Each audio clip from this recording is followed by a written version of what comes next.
Así que con eso más vamos a terminar y la maratónica. Ese Diego. Ya, vale, vale. Entonces, comenzamos. A ver.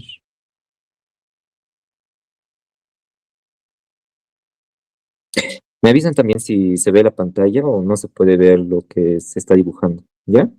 Por favor.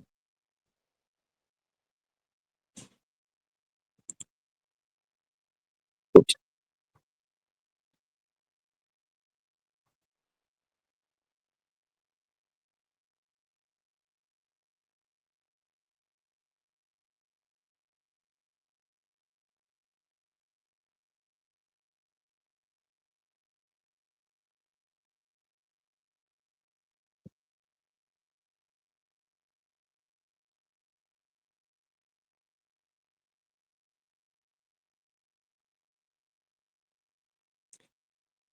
Ya, chicos.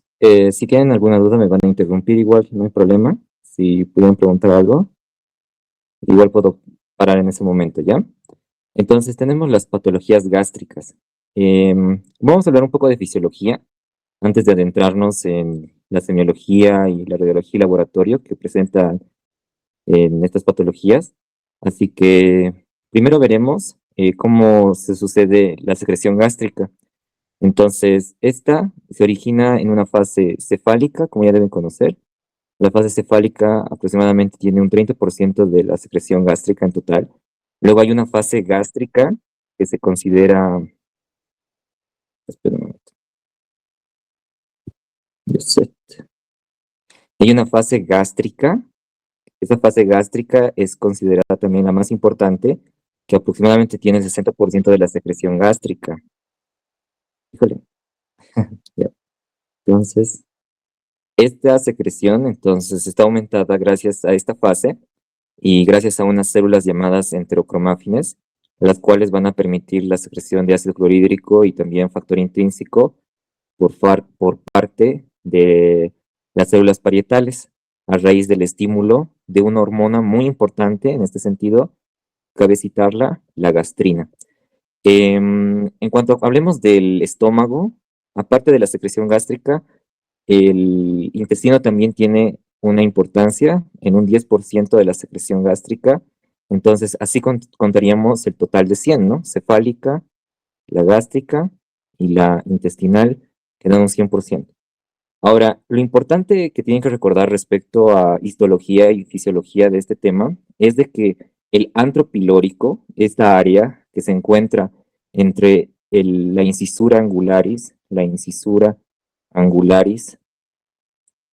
hasta el inicio del píloro, hasta el inicio del píloro, esa es la cavidad que se denomina antro. Ahora, este antro contiene células G y también contiene células B. ¿Ya? Ah, ok.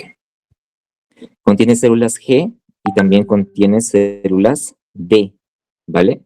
Entonces, estas células G se encargan de secretar gastrina y las células D, ¿de qué se encargarán de secretar? Somatostatina. Somatostatina. La función de la gastrina es estimulante, ¿no? Entonces, la función es netamente estimulante. Pero en el caso de la somatostatina, su función es inhibitoria. Esto nos va a servir mucho, puesto que en esta área, si se dan cuenta, no hay una gran cantidad de células parietales, que son las células en azul. Estas células son las células parietales, las que secretan factor intrínseco y desclorhídrico, pero si te das cuenta, en el antro no existen tantas células parietales. Significa que la diferencia de pHs del fondo y el cuerpo, que es esta área, es el fondo y el cuerpo, su pH suele ser más bajo que en el caso del pH del antro. El pH del antro es un poco más alto, es decir, es menos ácido en esta área. Entonces eso también es muy importante. Entonces el antro, en conclusión, el antro tiene un pH un poco alto, o sea, más alto que en el cuerpo y el fondo. Aparte, el antro contiene células G y células D. Entonces esto es súper importante, ¿ya? Van a recordarlo. El antro contiene células G, células D y tiene un pH más alto que en todo el estómago. ¿Por qué? Porque en el fondo y en el cuerpo del estómago están las células parietales que secretan ácido. Entonces allí decimos que en el fondo y el cuerpo, entonces en conclusión, en el fondo y el cuerpo, el pH es súper bajo. Entonces, otro punto a tomar en cuenta, ¿ya? Entonces, pasando a la fisiología normal, vemos la histología del estómago. Entonces, hablando histológicamente, el epitelio del estómago es un epitelio cilíndrico, es cilíndrico, y está conformado por glándulas que se consideran las foviolas, y estas foviolas van a ser las que secreten distintas sustancias, desde pepsina, las sustancias también como gastrina, somatostatina, histamina y otras, ¿ya? Entonces, en esta área, la diferenciación histológica es muy importante, puesto que las células que están arribita y que ustedes miran hacia acá, estas de acá, se denominan células caliciformes. Entonces, son las células caliciformes. Y esto es muy importante, puesto que las células caliciformes dan origen al principal tipo de cáncer estomacal, es el adenocarcinoma. Otro punto a resaltar de este tema. Entonces, si te preguntan cuál es el cáncer principal originado a nivel estomacal, es el adenocarcinoma. Ese es el más importante. Pero en el caso del estómago, a ver, está bien, hasta ahí entonces. Entonces, las otras células, por ejemplo, las células parietales, están en el cuello de la glándula, y en las células endocrinas, por ejemplo, las de la somatostatina, están en el fondo de la glándula, ¿ya? Esa es la ubicación histológica de estas células. Ahora, hay una cosa súper importante respecto a la histología de estas foviolas, puesto que entre las foviolas existen nódulos o nodos linfáticos, nodos linfáticos. Eso también va a ser de mucha importancia para entender radiología, puesto que entre estas foviolas, estos huecos que tiene la mucosa del estómago, se encuentran nodos linfáticos. Otra característica histológica que va a ser de utilidad para entender la patología, ¿ya? Entonces, cuando hay infecciones, por ejemplo, por Helicobacter pylori, estos nodos linfáticos van a empezar a aumentar de tamaño. Entonces, eso significa que el Helicobacter pylori puede causar una hiperplasia linfoide folicular. Entonces, causa una hiperplasia linfoide folicular. Entonces, si el doctor, por ejemplo, si el doctor Pozo en el examen preguntara cuál es la característica radiológica en el caso de un estómago infectado por Helicobacter pylori, es una hiperplasia linfoide folicular en el antro. Ahorita vamos a analizar eso, ¿ya?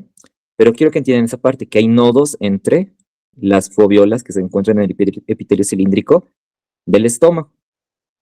Otra cosa muy importante es de que estas células caliciformes tienen una forma como triangular o en forma de copa al final, que tienen un área secretora proteica que va a eliminar el moco, ¿no? Este moco que también va a contener bicarbonato que va a impedir la quemadura de las células epiteliales que recubren el epitelio estomacal.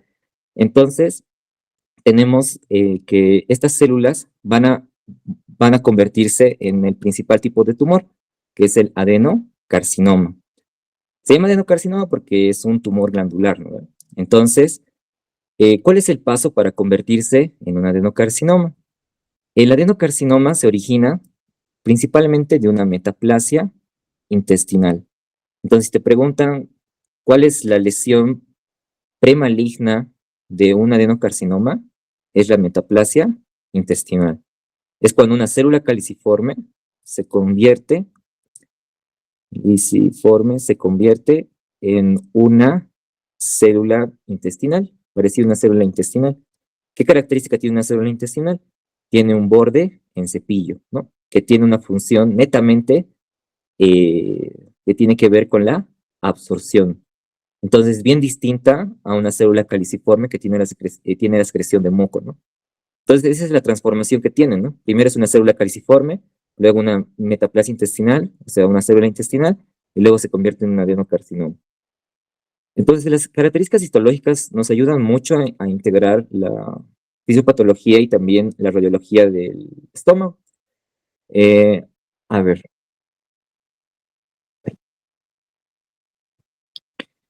entonces, eh, veremos un poquito de la célula parietal. La célula parietal, como tal, la célula parietal tiene algunos receptores, por ejemplo, de histamina, otro receptor de acetilcolina, por ejemplo, en la fase cefálica, y otro receptor de gastrina.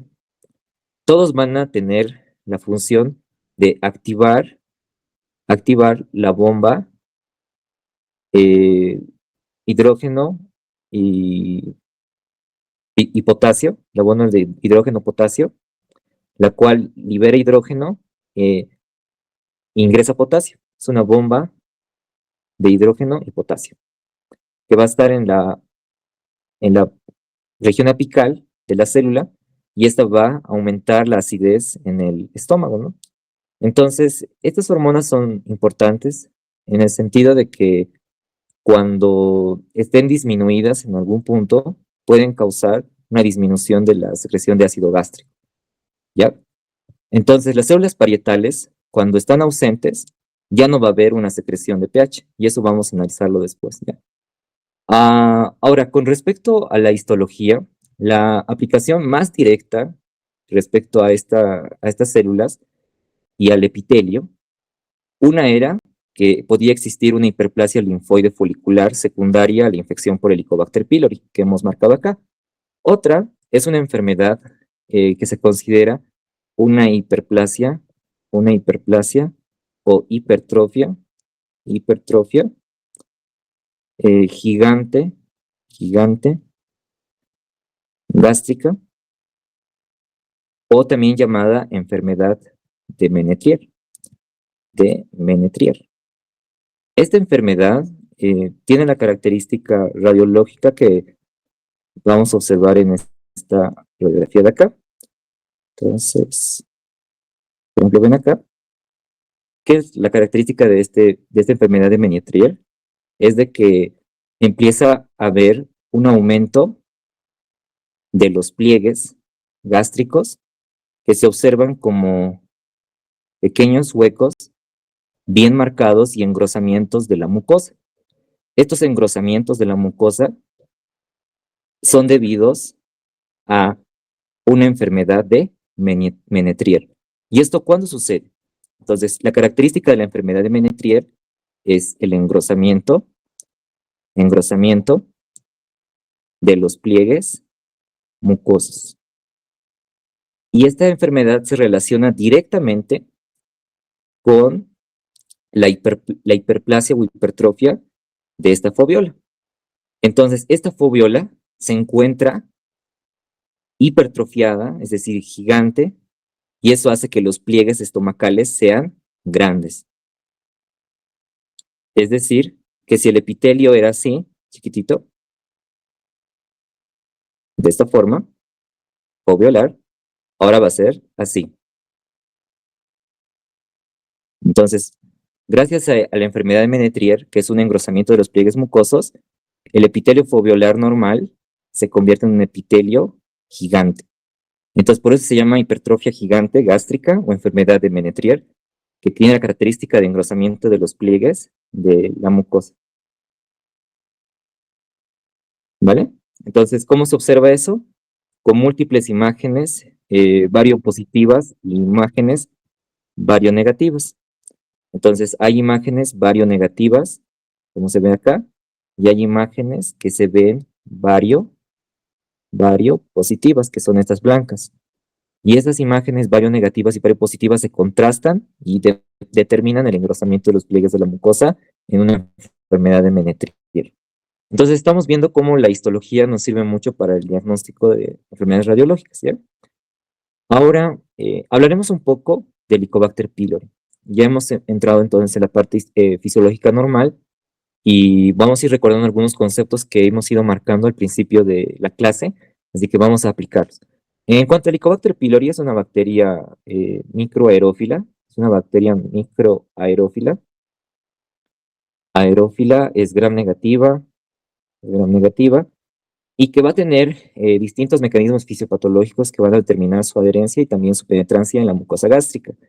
Entre ellos está el gen, la toxina GAG-A, la toxina BAC-A y también la toxina IC-A. Otro de los factores de adherencia son los flagelos.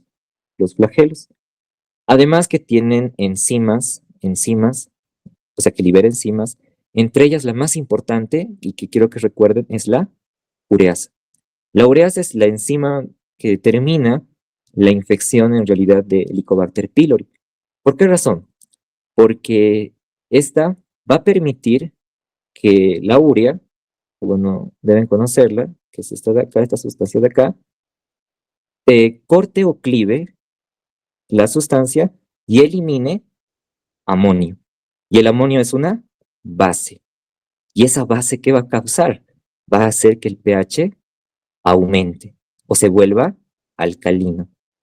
Y eso es interesante, o sea, esta bacteria, contrario a lo que todos piensan, o sea, uno diría que vive en lugares ácidos, pero en realidad soporta el ácido. ¿Pero dónde vive? A Helicobacter pylori le gusta medios alcalinos, pero soportan los ácidos, ¿ya? Pero soporta los ácidos. Esa es la diferencia. Entonces, ¿en qué lugar del estómago ustedes creen que va a infectar?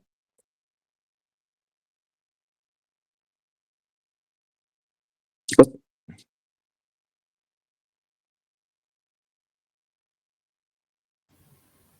La región del antro. ¿El antro? exacto. Entonces, ¿qué región va a infectar? El antro. Eso es súper importante. Les dije que el lugar menos ácido era el antro, porque aquí había menos cantidad de células parietales. Entonces, esta región es como alcalina, les dije eso, ¿no? pH alto contiene células G y células D. Entonces, ese lugar es el lugar predilecto para la infección por Helicobacter pylori. Todo tiene que ver con el pH. Entonces, esta región es donde va a afectar principalmente Helicobacter pylori. Ahora la pregunta es, entonces el pH es bajo en el estómago, ¿no?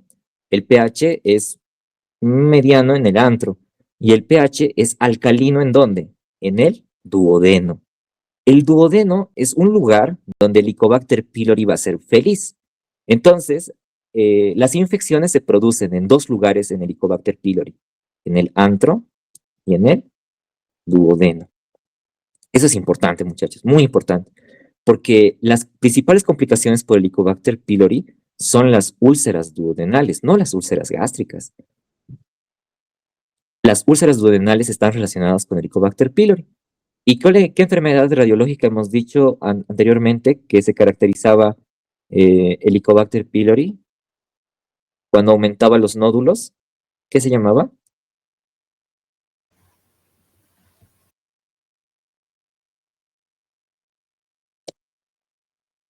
Era la hiperplasia, exacto, está bien, la hiperplasia folicular linfoide o la hiperplasia linfoide folicular. ¿Qué significa eso? Que cuando el Helicobacter pylori infecta el antro, lo que va a causar es dilatación o infiltración de leucocitos en los nodos del antro. ¿Te fijas? O sea, está causando como nodos, como cuando tienes resfriados, ¿no ves?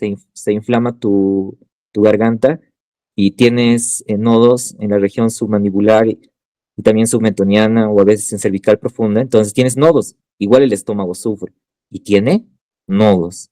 A eso se llama hiperplasia folicular linfoide. Y la pregunta es, ¿dónde sucede la hiperplasia folicular linfoide? Sucede en el antro. Esa es la clave. O sea, el Helicobacter pylori ataca el antro y el duodeno. Pero la pregunta es ¿por qué? Porque el pH es cercano al alcalino y en el caso del duodeno es alcalino. Entonces le gusta el duodeno al Helicobacter pylori. Por eso lo ataca.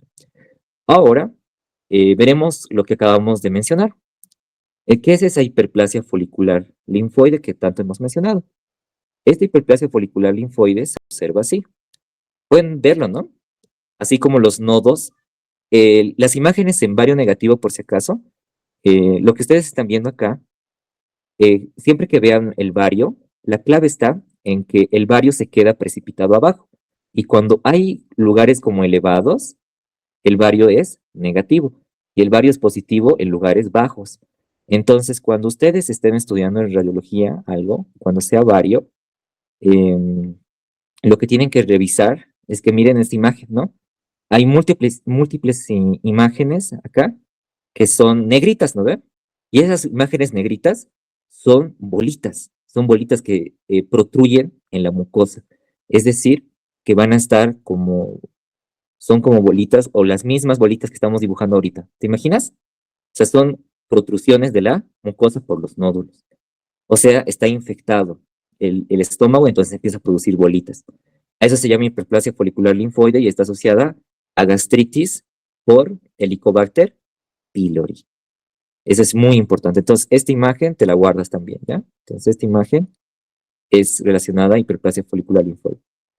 Otra imagen que tienen que ver ustedes cuando hablen de úlceras duodenales es la siguiente. Esta de acá. Cuando existe una úlcera duodenal, van a observar la imagen. ¿Alguien sabe cómo se llama esta imagen? La que ven acá cuando hay úlcera duodenal. ¿Cómo se llama el signo?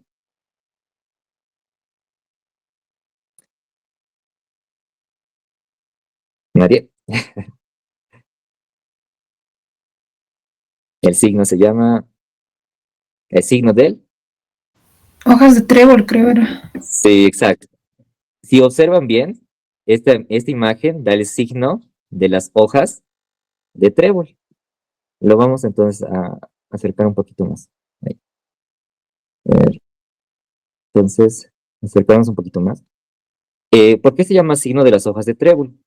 Se llama así porque tienes la úlcera. Mira, la úlcera es tan profunda que ha hecho un hueco en la pared duodenal. Este es el hueco. Es como si hubiera un hueco acá, mira. Aquí está la úlcera.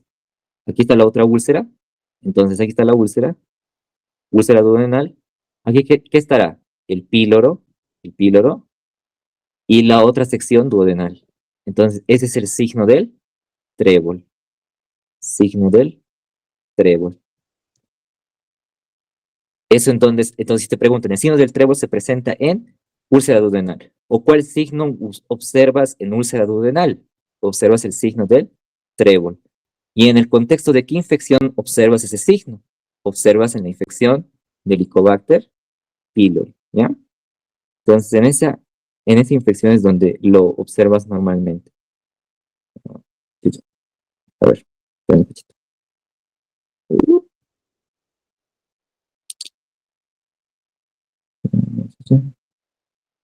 Entonces, en esa infección es donde lo observas usualmente, ¿ya? Entonces, lo vamos a mover esta imagen a otro ladito igual. Vamos a moverlo a otro ladito. Entonces, esa es la imagen de úlcera duodenal. Ahora, sin embargo, el Helicobacter pylori también puede causar infección de todo el estómago. O sea, esta infección antral se puede diseminar hacia fondo y cuerpo. Entonces, cuando se disemina a fondo y cuerpo, esta infección por Helicobacter va a dar origen a úlceras también. Y estas van a ser úlceras gástricas, que vamos a observar como estas imágenes que vemos acá, ¿ya? Entonces, estas imágenes que vemos acá, estas de acá. Entonces, ven acá la imagen. Esta imagen, si pueden verla, este es el borde, digamos, estomacal, y la úlcera es el hueco que hay en la mucosa y todo lo que se encuentra por debajo de la mucosa. Entonces, la úlcera está perforando la mucosa por fuera, y si hablaremos de la capa muscular está aquí. Entonces, la úlcera está perforando la mucosa hacia afuera. Entonces, este tipo de úlcera gástrica, la úlcera gástrica, es una úlcera gástrica benigna. Es benigna. Suele ser benigna cuando es por Helicobacter pylori. Entonces, ¿qué características tiene? Su nicho, por si acaso, es profundo. Su nicho es profundo. Es una característica súper importante. Otra, sus bordes son regulares. sus bordes regulares, y existe una línea radiolúcida o varionegativa que corresponde a la línea de Hampton. Pero la clave es que recuerdes que la úlcera está hacia afuera. Mira, es como una bola hacia afuera. Eso es lo que recuerdes. Es profunda, tiene bordes regulares, tiene una línea de Hampton, y eso es lo más importante respecto a una úlcera gástrica benigna. Aquí podemos ver otra, mira. Es bien característica, mira. Su úlcera es hacia afuera. Y tienes la línea de Hampton y tienes el nicho de la úlcera, mira. Todo lo que se encuentra dentro del vario que se entra dentro de la úlcera, ¿no? Todo está infectado ahí. Entonces, las úlceras benignas gástricas son externas, son profundas, y por si acaso son externas. Significa que, ¿qué es externo? Significa que está fuera del continente gástrico, ¿no? Mira, fíjate acá, el estómago está acá, ¿no ve? Pero esta úlcera se encuentra por fuera. Eso es súper importante. Mira, está por fuera. Entonces, esa es la característica de una úlcera gástrica benigna. Ya. Entonces, hemos visto ya el signo del trébol, una úlcera gástrica benigna por Helicobacter pylori. También hemos visto hiperplasia folicular linfoide por Helicobacter pylori. Y nos faltaría otro signo asociado a la complicación de estas úlceras. Cuando ustedes vayan estudiando un poquito más en esta área de Helicobacter, van a ver que Helicobacter, después de que cause inflamación en el tejido gástrico, como hemos visto acá, ¿no? Va a causar infección e inflamación con una hiperplasia folicular linfoide, mira, como acá. Entonces, tiene dos caminos para causar cáncer, Helicobacter pylori. Uno, con la hiperplasia folicular linfoide, ¿qué va a ocasionar? Va a ocasionar los maltomas. Maltomas. ¿Eso cuáles son? Son linfomas. Entonces, la hiperplasia folicular linfoide va a originar linfomas o maltomas. Y las úlceras duodenales y también las úlceras gástricas, las úlceras duodenales y las úlceras gástricas van a originar adenocarcinoma. Este adenocarcinoma, como ya les dije, proviene de las células caliciformes, que son las células que producen moco. Ahora, este adenocarcinoma se manifiesta con el signo. ¿Alguien sabe cuál es el signo de acá? ¿Que se ve acá? Y que tendría que poner en sección. Exacto. De la manzana mordida. Exacto, ese es el signo. Entonces, este signo de la manzana mordida es cuando aparece un tumor. Y ahora la pregunta es, ¿por qué se ve como manzana mordida? No es porque el tumor haya comido el estómago, no. Significa que hay un tumor que es tan grande la masa, esta es la masa, mira, la masa es tan grande, así, que eso es lo que causa vario negativo. Entonces, el adenocarcinoma es una masa polipoidea que causa el signo de la manzana mordida porque no se tiñe, porque es una cosa sólida. Como les he mostrado, ¿no ven? Habían bolitas y así, y era vario positivo acá abajo y era vario negativo allá arriba, ¿no ven? Entonces tienen que imaginarse así. Cada vez que vean montañas, significa que hay pólipos, hay cosas sólidas, y eso es vario negativo. Pero vario positivo es abajo. Entonces, si dan cuenta, esta imagen negra que ven acá a los lados, que es el signo de la manzana mordida, este signo de la manzana mordida corresponde a una masa. Por eso es signo de la manzana mordida. Listo. Entonces, esas son las características clínicas. Van a acordarse de esto ya. Les pueden preguntar. Han aparecido igual en los ECOES y pueden preguntarles en radiología igual. Entonces, los signos de la úlcera gástrica benigna es que es profundo, tiene bordes regulares y hay una línea de Hampton, ¿vale? Y suelen ser externos a la superficie gástrica, no internos, externos, ¿ya? Externos. ¿Y qué más? Nada más. Entonces, esa es la explicación de Helicobacter pylori. Con respecto a Helicobacter pylori, si se dan cuenta, hemos analizado dos tipos de úlcera, ¿no? Hemos analizado una úlcera gástrica y hemos analizado una úlcera duodenal. La úlcera gástrica tiene características clínicas bien importantes para diferenciarla de una duodenal.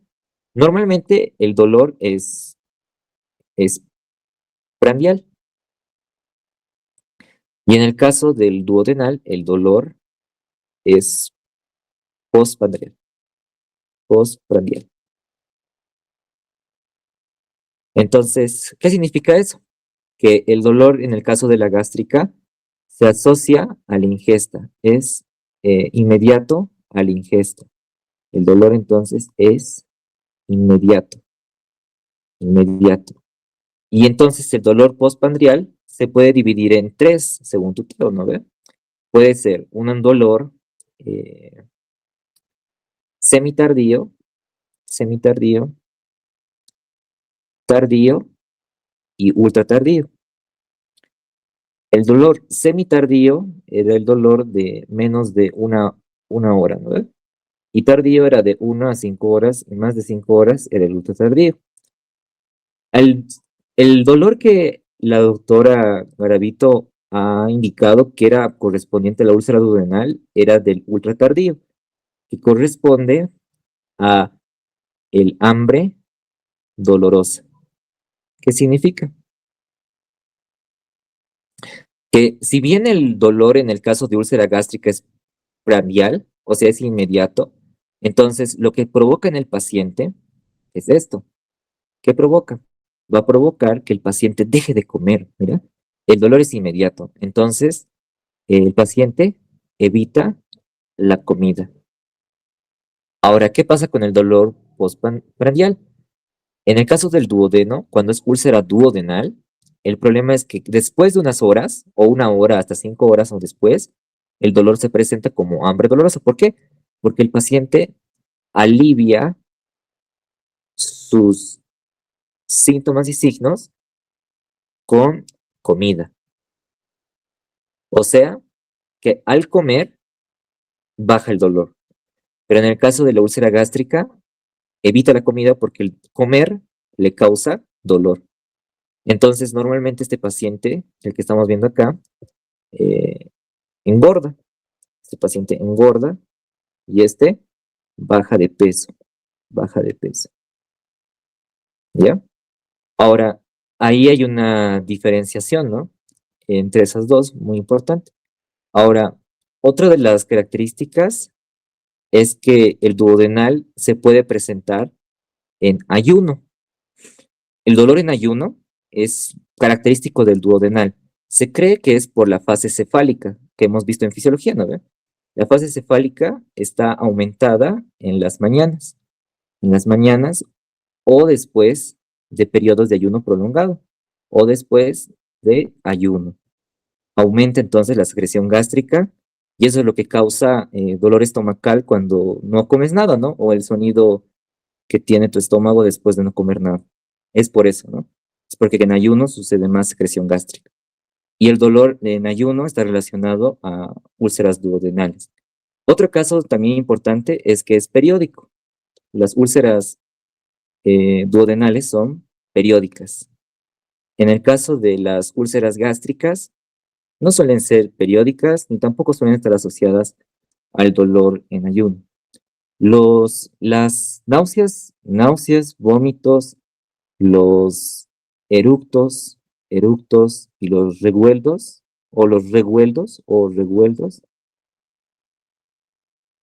pueden ser asociados más a una úlcera gástrica que una úlcera duodenal. ¿Ya? Y el vómito prandial también suele asociarse a una úlcera gástrica. Y normalmente aquí existe anorexia, que significa que no tiene hambre el paciente, y en el caso de una úlcera duodenal suele tener hiperorexia, que significa que tiene hambre dolorosa, o sea, quiere comer más para aliviar su dolor, ¿no? Por eso alivia su dolor con la comida. ¿Ya? Entonces esas son las diferencias grandes de úlcera duodenal y úlcera gástrica. Sin embargo, la hiperorexia no siempre es por úlcera duodenal. Puede deberse a bulimia cuando tienen atracones, ¿no? Cuando comen harto y luego lo vomitan todo. Y también puede deberse a, también a anemia, que tienen el síndrome pica. Síndrome pica. El síndrome de pica es un síndrome caracterizado por la ingesta de sustancias o sustratos que no tienen valor nutricional. Es decir, hielo, a ver otro, pelo, tierra, esponja, etcétera, ya, cualquier cosa. Entonces, cualquier cosa se lo pueden comer y eso es un síndrome de pica. Normalmente aparece en anemia, está asociado a anemia. Anemia específicamente ferropénica. No se sabe por qué, pero sí es ferropénica. Pero te lo han citado esto, ¿ya? Es cuando comes cosas que no tienen valor nutricional. Eso es el síndrome pica. Y la bulimia es los atracones que tiene un paciente después los vómitos, ¿no? Atracones y vómitos, eso es bulimia. Anorexia es directamente falta de ingesta, ¿no? Pero la bulimia es atracones, se come harto y luego lo vomita todo. Y le causa placer, ¿no? O también sensación de paz a la paciente. Ahora, la semiología gástrica, en parte el dolor, tiene las características de ser un dolor de tipo urente, que también podría dar una sensación de parestesia, o también empuñalada, que es el dolor transfixiante, ¿vale? Entonces, este dolor puede ser empuñalada o en parestesia cuando se distiende. El dolor empuñalada usualmente aparece cuando hay úlcera gástrica perforada, Y el dolor en parestesia aparece cuando hay distensión abdominal. Y el dolor urente suele asociarse a úlceras, pero también puede aparecer en cualquier otro tipo de gastritis, ¿ya? Ahora, usualmente este dolor no se irradia, ¿ya? No se irradia, excepto cuando, cuando hay perforación. En la perforación, ahí sí se va a irradiar. Y cuando se irradia, va a irse a distintas zonas. Por ejemplo, puede irse a hipocondrio derecho, puede irse a hipocondrio izquierdo, puede irse a fosa ilíaca derecha o fosa ilíaca izquierda, o puede irse al dorso. Los más importantes que quiero que recuerdes, que tal vez puedan ser pregunta, porque los otros no tienen una correlación muy importante, van a ser el del dorso y de la fosa ilíaca derecha. Entonces, cuando hay perforación, significa que la úlcera se ha perforado, ¿no? Una úlcera que estaba allí, se ha roto, entonces, como se ha roto, se ha abierto hacia la cavidad peritoneal. Entonces, el contenido ha salido. Y como sale el contenido gástrico, este contenido va a ir hacia abajo por gravedad, ¿no? Entonces, puede ir hacia abajo y causar una apendicitis incluso, ¿no? Entonces, hay apendicitis secundarias a úlceras gástricas perforadas. Ahora, la fosa ilíaca derecha normalmente es cuando el bulbo duodenal se perfora. En el caso del dorso, es cuando una úlcera en curvatura menor se perfora. Entonces, el paciente que siente es un dolor que es como una puñalada, ¿no? Lo atraviesa. ¿Por qué? Porque se ha perforado una úlcera en el duodeno y también en la curvatura menor. Y la irradiación es al dorso en el caso del paciente en la curvatura menor y en el bulbo duodenal es en la fosa ilíaca derecha. Entonces, esas son las características semiológicas del dolor en el caso de un paciente con gastritis, ¿no? En la duodenal, mucho ojo, la verdad. Tienen que revisar muy bien la TEO, está bien escrita, ¿ya? Por el doctor. Y la doctora va a ser la que va a hacer el examen, así que ojo con esta TEO. ¿Ya? Sigamos. Entonces, para terminar la semiología, vamos a analizar algunas maniobras. Entonces, si les preguntan, ¿qué maniobras debes hacer en una tosis gástrica, ¿cuáles serían? Glenar y Leven. Eso, la de Leven y la de Glenard. Y eso es importante, ¿por qué? La de Glenard se llama la maniobra de cintura, el cinturón de Glenard. El cinturón de Glenard. ¿Por qué se llama cinturón? Porque agarras al paciente o palpas la región hipogástrica del paciente y la elevas hacia epigastrio. ¿Y qué significa tosis palpebral? Tosis, perdón, gástrica, tosis gástrica. La tosis gástrica significa que el estómago del paciente está caído. Entonces, hacia hipogastrio o hacia mesogastrio. La maniobra de Leven utiliza una mano pasiva que va a presionar en el reborde costal derecho y otra mano que va a levantar el estómago hacia, eh, hacia su posición normal, ¿no? Las dos maniobras tienen la misma función, ¿no? Leven y Glenard. La otra maniobrita que vamos a ver acá es esta de acá. Se utiliza un estetoscopio y se hace movimientos en la región epigástrica. Al paciente se lo mueve de un lado al otro y se ausculta la región epigástrica. Esta maniobra corresponde a la maniobra de succión gástrica. ¿Qué es succión? Succión gástrica o bazuqueo gástrico, ¿ya? No es besuqueo, es bazuqueo gástrico. Ahora, esta maniobra va a permitir hacer el diagnóstico de un síndrome pilórico y una atonía gástrica. Entonces también te pueden preguntar. Específicamente lo que ve esta maniobra es que el estómago, cuando está muy distendido el estómago, tiene un contenido líquido, ¿no? Está distendido.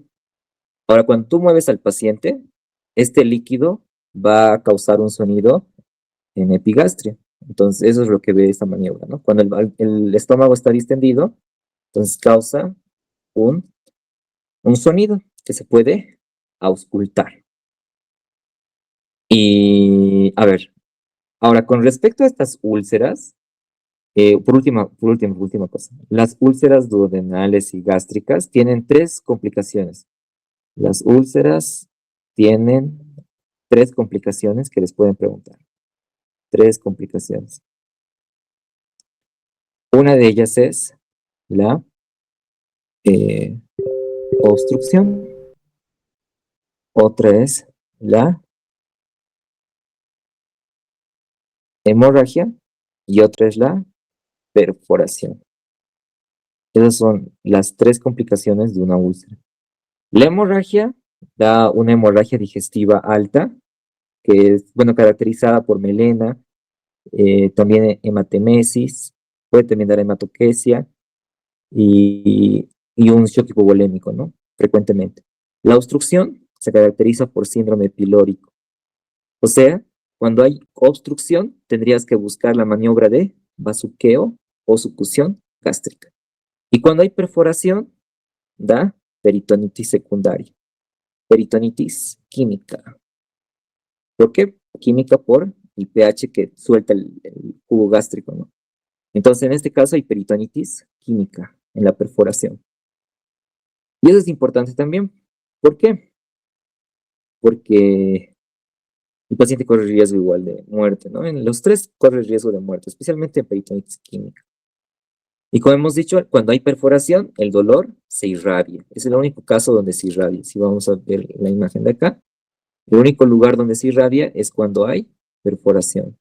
Pero normalmente el dolor epigástrico de estómago no se irradia.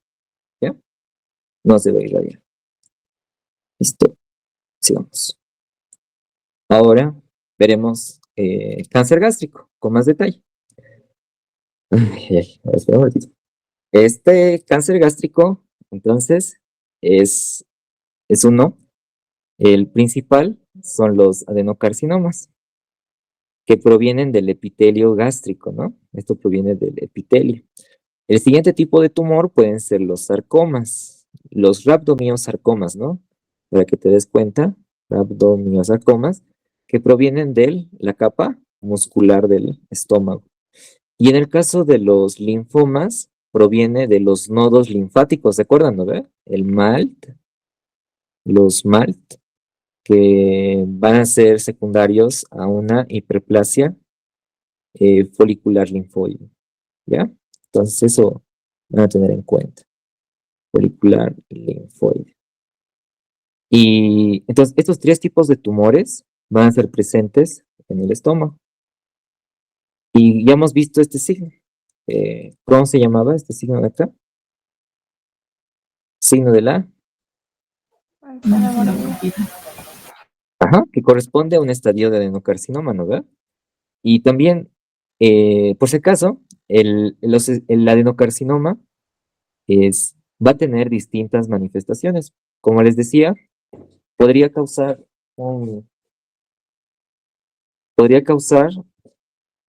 unas masas polipoideas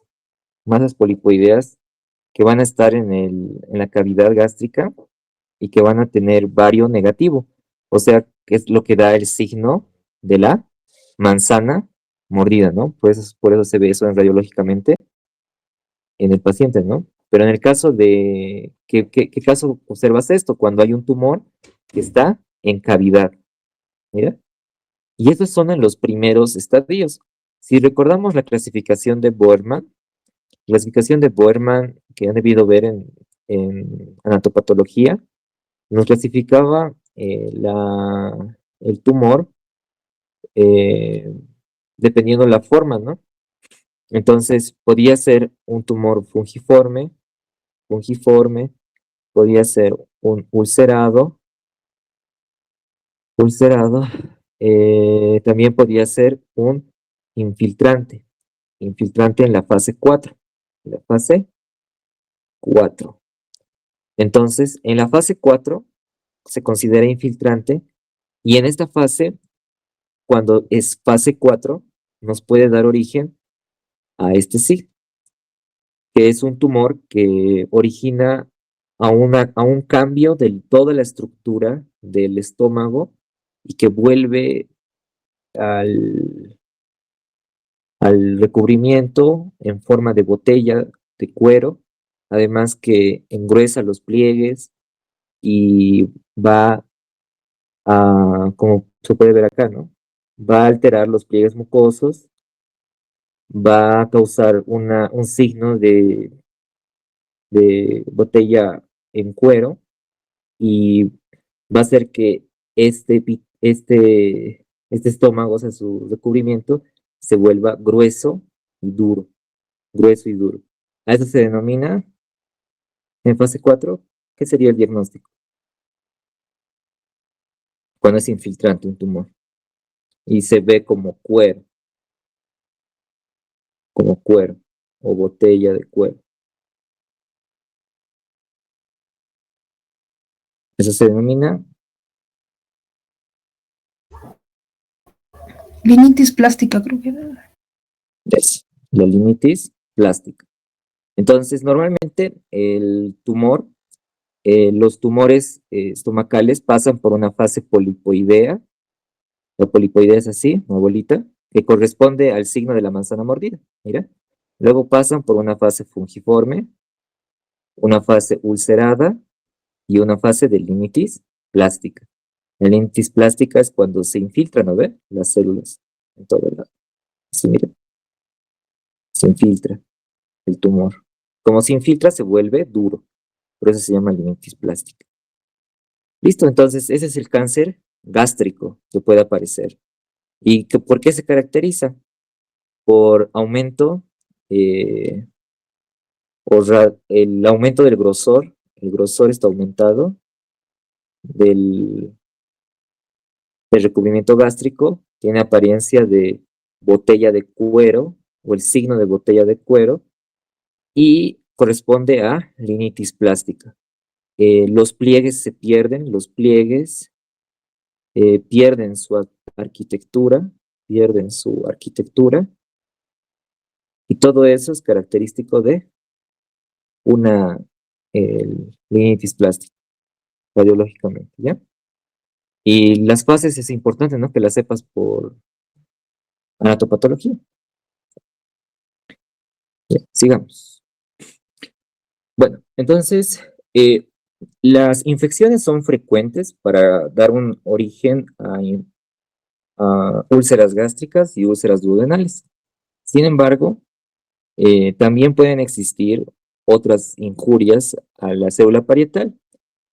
Un ejemplo de esto es la gastritis erosiva, que normalmente se origina cuando hay una alteración del flujo sanguíneo en el estómago. Normalmente sabemos que el estómago produce eh, enzimas constitucionalmente que se llaman la COX-1 y que va a producir prostaglandina, la PGI-2 específicamente. Entonces, la prostaciclina 2 y la PGI va a poder causar ¿qué? Vasodilatación, aumentando el flujo hacia el estómago. Por lo tanto, ¿esto qué logra? Que las células caliciformes puedan secretar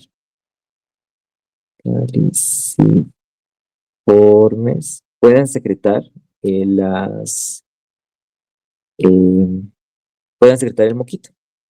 Entonces, parte de la fisiología normal también es que el flujo sanguíneo se pueda dar de tal forma que el estómago pueda secretar el moco y esto permitir la protección del estómago contra agentes lesivos.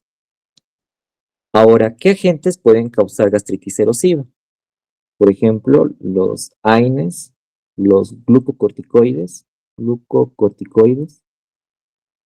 los bifosfonatos, también es característico, bifosfonatos, y los antidepresivos tricíclicos. Entonces, se asocian mucho a alteraciones gástricas. ¿Debido a qué? AINES, glucocorticoides, bifosfonatos, antidepresivos tricíclicos, ¿no? Entonces, son los 4 medicamentos más asociados a gastritis erosiva. Ahora, esta gastritis erosiva, radiológicamente se caracteriza por esto, ¿no? Es lo que ven allí exactamente, un halo edematoso y una depresión central. ¿Cómo se vería esto en un estómago? Se vería más o menos así. Es así. Es un halo edematoso con una depresión central. Pues esto es vario positivo, vario negativo, vario positivo, vario negativo, vario positivo. Gracias a eso, vario positivo, vario negativo, así ese entramado de varios, se forma esto, ¿no? Fíjate acá. Mira, y un halo edematoso, un centro ulcerado y el resto es vario positivo. Es justamente lo que decimos acá, ¿no? Mira, vario positivo, luego negativo y así sucesivamente. ¿Vale? Vamos a volverlo chiquito. Listo. Entonces, eso es gastritis erosiva. La gastritis erosiva puede ocasionarse por los medicamentos y la razón por la cual sucede eso, en el caso de los AINES, es porque bloquean la COX-1. Entonces disminuyen la PGI-2 y por lo tanto el flujo sanguíneo disminuye y por lo tanto la secreción de moco se altera. Y por lo tanto, como no hay barrera, como la barrera se altera, barrera alterada, causa úlceras múltiples, que es lo que hemos logrado observar en esta radiología. Es edematosis y múltiples, ¿no? Todo el estómago. Especialmente en fondo, si se fijan en fondo y en cuerpo, ¿no?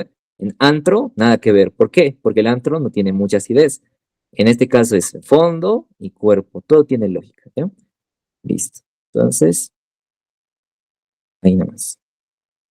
Veremos lo siguiente. Veremos el caso de anemia perniciosa. Ahora, ya hemos visto Helicobacter pylori, ya hemos visto gastritis erosiva. Ahora veremos anemia perniciosa. La anemia perniciosa va a caracterizarse por tener anticuerpos anti-célula parietal, célula parietal, y también anti-factor intrínseco. Entonces, ambos anticuerpos están presentes en una anemia perniciosa. Como tiene anticuerpo antifactor intrínseco, va a disminuir la absorción de B12. Y la absorción de B12 disminuida o el déficit de B12 va a causar la lengua lisa en anemia perniciosa. ¿Y por qué causa anemia? Porque hay déficit de B12. Entonces, como hay déficit de B12, lo que va a provocar es anemia megaloblástica. Por eso se llama así. Ahora, ¿qué más va a causar la anemia perniciosa y por qué se asocia y es tan peligrosa? La asociación es alta con cáncer gástrico. Se asocia, entonces, un factor de riesgo grave, de alto riesgo para cáncer gástrico. ¿Y eso qué significa? Que puede causar linitis plástica de forma rápida. Entonces va a causar linitis plástica, un pliegue de los pérdida de los pliegues mucosos, un signo de botella de cuero, además de disminución de la cavidad y engrosamiento del estómago. Entonces va a ser linitis plástica. También puede causar rápidamente tumores, entonces en las primeras fases como manifestadas por encima de la manzana mordida. ¿Ya? Entonces se asocia mucho a cáncer gástrico. Es muy importante también eso. ¿Ya?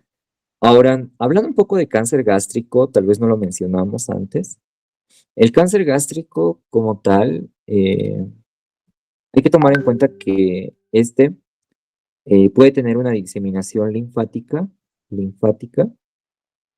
hematógena o local. Hematógena o local o por contigüidad. La linfática va a dar el signo de Virchow, el signo del ganglio linfático de Virchow.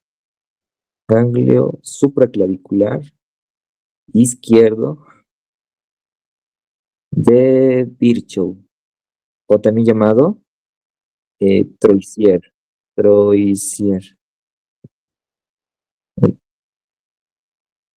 Entonces también se llama Troisier. Ojo con eso, ¿ya? Te van a preguntar mañana, te pueden decir, ¿cuándo aparece el signo de Troisier? Troisier es lo mismo por si acaso que Virchow. Solo que Troisier es un descubridor francés, Virchow es otro de otro país, ¿ya? Entonces Virchow y Troisier son dos ganglios que aparecen en la fosa eh, supraclavicular izquierda, ¿ya? Esta área de acá, ahí aparece. Entonces, ese es el ganglio que aparece allí. Y por vía hematógena puede diseminarse a pulmón y otros órganos, ¿no? Y local puede irse incluso al ombligo y causar el síndrome de María José, el nodo linfático de María José. Bueno, pero eso no está en tu tema. De María José, que es un nódulo eh, periumbilical. O sea, se encuentra justo en el ombligo. Entonces, en el ombligo hay un nodo allí. Ese es el signo del nodo de María José. Bueno, ya chicos. Entonces, ¿de aquí habría alguna duda? Creo que hemos terminado con gastrología. Ya. Ujú. Les escucho. Ay, me duele la espalda. Ay,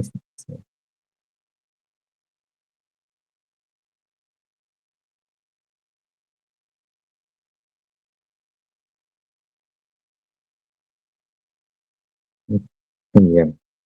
Creo que no hay dudas, así que vamos a continuar con hematuria. Vamos a hablar de un poco de hematuria. Les voy a pasar las diapos. Sé que no, bueno, no están perfectas, pero al menos se entiende algo. Así que les voy a enviar después, ¿ya? todo lo que hemos escrito acá. Vamos a seguir entonces avanzando Maturia ahora. Y esto va a ser lo último que voy a hacer por ustedes. Estoy cansado. Es tarde. Entonces, es hematuria. Ayer no hemos avanzado esto y también vamos a hablar de proteinuria. Nos faltaba esto y no hemos podido avanzar, así que les debía esto más. Hematuria y proteinuria. ¿Qué vamos a encontrar acá? En cuanto a hematuria, teníamos valores normales que eran de 0 a 3 glóbulos rojos por campo, ¿no? Que se pueden encontrar, o de 3 a 100 glóbulos rojos por campo, cuando ya es microhematuria, y más de 100 glóbulos rojos por campo, eso es macrohematuria. Sin embargo, hematuria macroscópica es 500 glóbulos rojos por campo, eso es hematuria macroscópica. Hematuria macroscópica. Macroscópica. ¿Se refiere a qué? Cuando existe 500 glóbulos rojos, significa que la orina va a salir con coágulos, ¿ya? Es tanto el contenido de glóbulos rojos que la orina va a salir con coágulos. Es bien interesante, ¿no? Es como que muchos glóbulos rojos. Ahora, si te preguntan cuánto es normal de un ego, ¿no? De glóbulos rojos, es de 0 a 3, este es el valor normal. Y ahora, una microhematuria es de 3 a 100. Y una macrohematuria es más de 100 glóbulos rojos. Eso es macrohematuria. Ahora, ¿cómo se divide semiológicamente laboratorialmente la hematuria? Bueno, se va a dividir según el origen. El origen de la hematuria puede ser asociado a renal. No, sorry. Eso no está bien. Puede ser glomerular y no glomerular. Y también puede ser también de otras causas,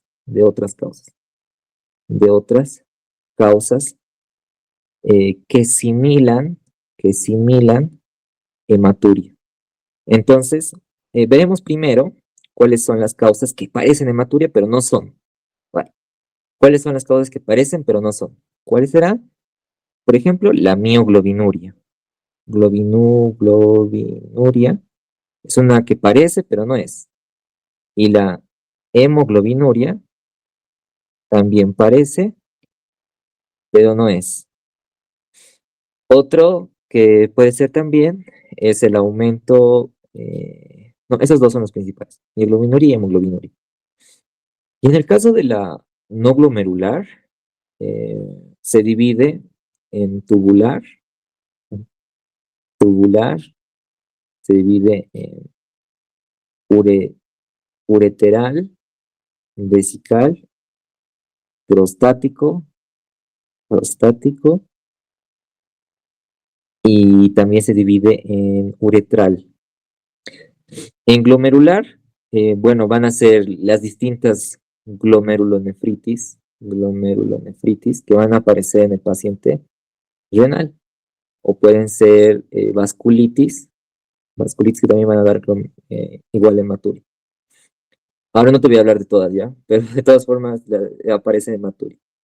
Y la no glomerular puede ser tubular, que puede aparecer en la necrosis tubular aguda, tóxica o no tóxica, ureteral por litiasis, vesical por ITU, prostático por hiperplasia prostática benigna y uretral por uretritis. Ahora, si me preguntas, ¿cuál es la causa más frecuente de hematuria? Esa son estas tres. De estas tres, ¿cuál es la más frecuente? Esta es la más frecuente. La ITU es la causa más frecuente, la infección del tracto urinario es la causa más frecuente de hematuria.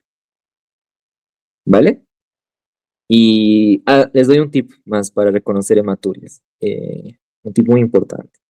Cuando es glomerular, los glóbulos rojos, normalmente cuando pasan el glomérulo, ¿no? El glomérulo es como una red así. Entonces, cuando pasan el glomérulo, se vuelven dismórficos. Los glóbulos rojos se vuelven dismórficos. Pero cuando es tubular o cualquiera de otras causas no glomerulares, los glóbulos rojos son isomórficos. Isomórficos. Eso es lo más importante. ¿Entiende? Entonces es muy importante. Glóbulos rojos isomórficos, dismórficos. Ahora, ¿en cuál de los dos formará coágulos? Aquí forma coágulos. En la no glomerular forma coágulos. Entonces, si hay una orina que tiene coágulos, usualmente es no glomerular. En la otra, en el caso de glomerular, no forma coágulos. No forma coágulos. Coágulos. ¿Ya? Listo. Entonces, esa es la clasificación de hematuria. Sin embargo, podemos también hablar de el síndrome y cómo se dividiría según los componentes de urobilinógeno y también de bilirrubina y también de hemoglobina en la orina. Y también podríamos dividirlo según encontrar cilindros, hemoglobina y hematuria. Lo vamos a dibujar acá. Entonces, para definir de dónde viene esa hematuria, laboratorialmente hablando, tendrías que ver si el paciente tiene cilindros o cilindros hemáticos, o no tiene cilindros. No tiene cilindros hemáticos. Entonces, cuando tienes cilindros hemáticos, tienes que directamente tienes que sospechar de una hematuria causada por glomerulonefritis. Pero si tienes glóbulos rojos dismórficos, eso es una glomerulonefritis. Y si tienes glóbulos rojos isomórficos, o sea, normales, los dismórficos son como bolitas así, todo destruidos. Los isomórficos son glóbulos rojos bonitos. Los glóbulos isomórficos, estarías hablando de una necrosis tubular aguda. O porque es tubular, ¿no ve? Es tubular la causa. Entonces, cuando es glomerular, sí se vuelven dismórficos, pero hay cilindros hemáticos. Ahora, cuando no tienes cilindros hemáticos, ahí sí tienes que definir la causa. Podría ser una ITU, en el caso de que los cilindros hemáticos se asocien, por ejemplo, a piuria. Si hay piuria, entonces sospechas ITU. Ahora, si el paciente tiene cristales que ya hemos estudiado antes, sospechas litiasis. Y si el paciente tiene, ¿cómo se llama estos? Cilindros granulosos. ¿Qué significan los cilindros granulosos? Si te preguntan en tu examen, los cilindros granulosos son cilindros granulosos o células epiteliales aumentadas. O sea, los cilindros granulosos son células epiteliales, nada más es ya. Ahora, ¿eso cuándo aparece? En tumores vesicales, prostáticos, porque hay muchas células descamadas, ¿no ve? Prostáticos, renales, tumores de urotelio, etc. Entonces, ahí aparecen los tumores vesicales y prostáticos. ¿Y qué otro no tiene cilindros? Eso. Entonces, son los principales. Ahora, si el paciente eh, presenta una orina que parece hematuria, pero no es hematuria, entonces puede aparecer eso en hemólisis. ¿Qué perfil va a tener en hemólisis? En hemólisis, ¿qué se va a liberar? Bilirrubina indirecta. Y la bilirrubina indirecta va a ir a conformar bilirrubina directa y luego esto va a conformar urobilinógeno. Entonces, ¿qué va a aumentar en la hemólisis? El urobilinógeno. ¿Vale? ¿Y qué más va a aumentar? A veces el hemo se va a presentar directamente en el riñón, entonces en el filtrado, y eso va a causar hemoglobinuria. Y eso causa el sangrado, o sea, parece que es sangre, pero no es. Parece sangrado, pero no es sangrado. Globinuria. Entonces, como no es sangrado, tiene hemoglobinuria y urobilinógeno positivo o aumentado, eso es hemólisis. Ese es el patrón de hemólisis.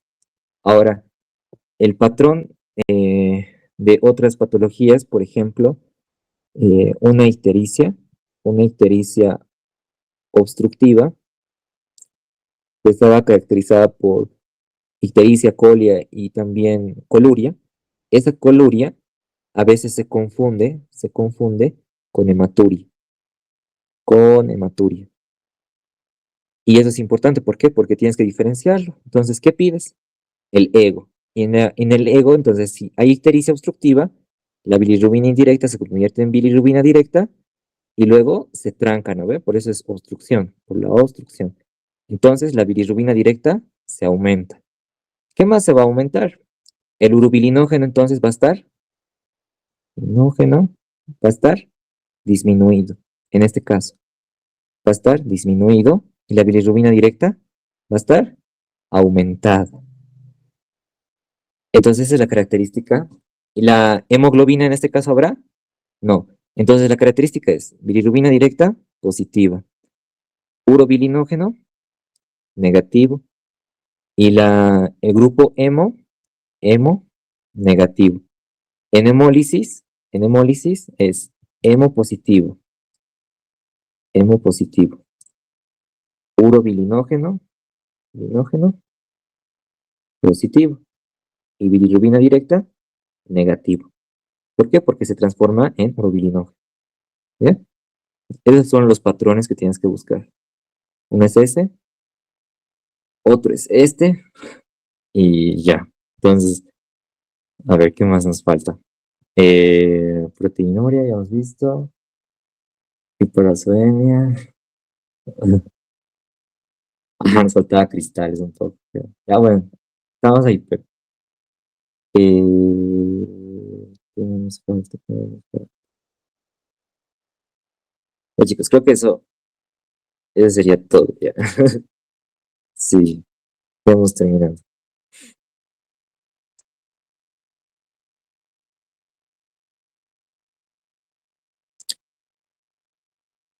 Ujú. Ay, gracias, gracias. Eh, Les voy a pasar entonces las diapos. Van a resolver los test, ¿ya? Resuelvan los test. Tienen que resolver. Y casi todas las preguntas están en los exámenes que les he pasado, en los quizzes. Tienen que resolver y van a aplicar todo lo que les he enseñado hasta ahora. Trastornos gástricos y todo lo demás. Es un poco tarde, así que bueno, espero que les haya servido. La verdad sí estoy un poco cansado, muchachos, porque todo el tiempo, todo el día estaba haciendo cosas. Así que yo creo que nos vemos en otra ocasión. Tanto gracias por la confianza y espero que les vaya muy bien en el parcial. A ver si les mando algún examen más o quiz más, ¿ya? Entonces, cuídense, chicos. Espero que se haya servido. Chao, chao. Ay.